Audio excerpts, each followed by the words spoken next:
नमस्कार दोस्तों, मैं doctor Aditya Sharma, senior consultant joint replacement and sports injury max super speciality hospital.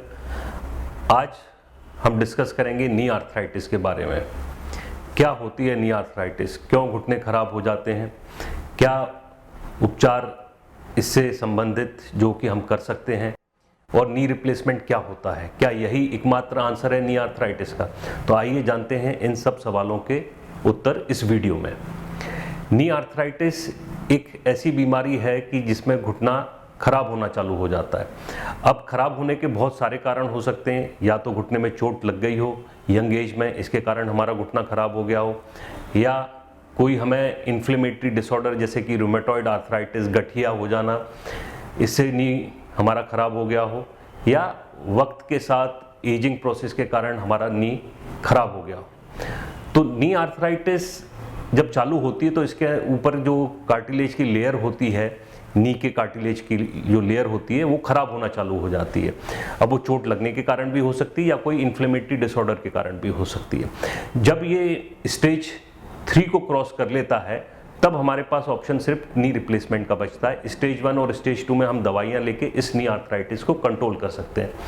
हमें कोशिश करनी चाहिए कि अगर हमारे घुटने में पेन हो रहा है या कुछ हमें चोट लग गई है और वो दर्द जा नहीं रहा है, हफ्ते भर से ज़्यादा प्रोलॉन्ग हो रहा है, तो हमें स्पेशलिस्ट की सलाह लेना चाहिए। वो आपके एमआरआई और एक्सरे कराएंगे और फाइंड आउट करेंगे अगर उसमें कोई झिल्ली फट गई है या कोई कार्टिलेज का लूज पीस है तो उसको दूरबीन की सहायता से निकाला जा सकता है और इस आर्थराइटिस को कंट्रोल किया जा सकता है। और अगर आपको गठिया की बीमारी है या आपके जोड़ों में सूजन रहती है या सुबह उठ के अकड़ाहट रहती है, तो ये लक्षण हो सकते हैं एक इन्फ्लेमेटरी डिसऑर्डर का, जिसके लिए भी आपको एक स्पेशलिस्ट से परामर्श करना चाहिए। वो आपके कुछ ब्लड टेस्ट करवाएंगे जिसमें गठिया के टेस्ट रहते हैं या दूसरे ऑटो इम्यून डिसऑर्डर के टेस्ट रहते हैं, और जिससे हम फाइंड आउट कर सकते हैं क्या किस कारण से ये आर्थराइटिस हो रही है, और इसमें एक सुटेबल दवाइयाँ चला के इस आर्थराइटिस को हम कंट्रोल कर सकते हैं।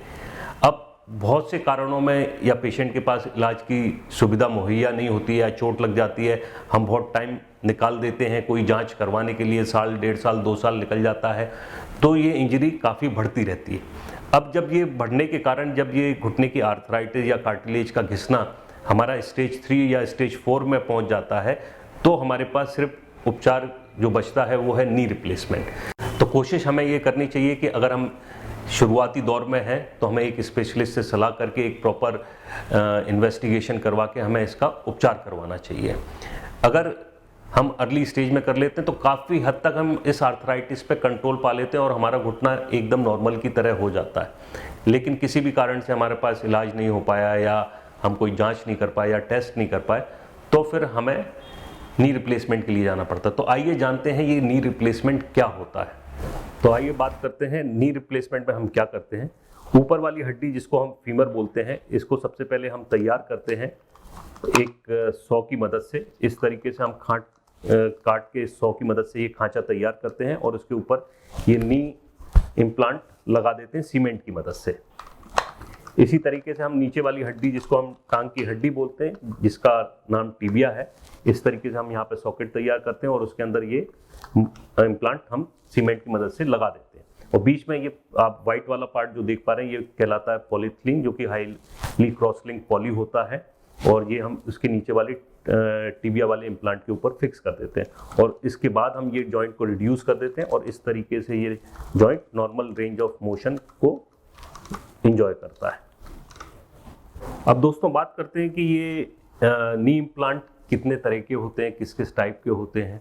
तो जनरली हम बात करते हैं जो नी रिप्लेसमेंट जो कि मार्केट में अवेलेबल हैं वो कोबाल्ट क्रोमियम मटेरियल से बनते हैं, और इसके ऊपर वाली वैरायटी जिसको हम ऑक्सीनियम या जिसके अंदर जिरकोनियम होता है और या हम जिसको सिरेमिक भी बोलते हैं, वो है एक वैरायटी। और दूसरी वैरायटी हम जिसको बोलते हैं कि गोल्ड नी, जिसके अंदर एक हम टाइटेनियम की कोटिंग कर देते हैं, जिसके कारण इन इम्प्लांट में फ्रिक्शन काफ़ी कम हो जाता है। और ऐसा क्लेम करती हैं कंपनीज या ऐसा स्टडीज़ में देखा गया है कि इनके लाइफ जो है वो 5 से 10 साल बढ़ जाती है। बट रिजल्ट्स अभी भी आने बाकी हैं, क्योंकि ये मार्केट में ये जो इम्प्लांट आए हैं ये काफ़ी नए हैं और रिजल्ट अभी आ रहे हैं। तो बट अगर आपके पास कोई पैसे की कमी नहीं है और आप higher category of implant choose कर सकते हो तो आपको यही चूज़ करना चाहिए।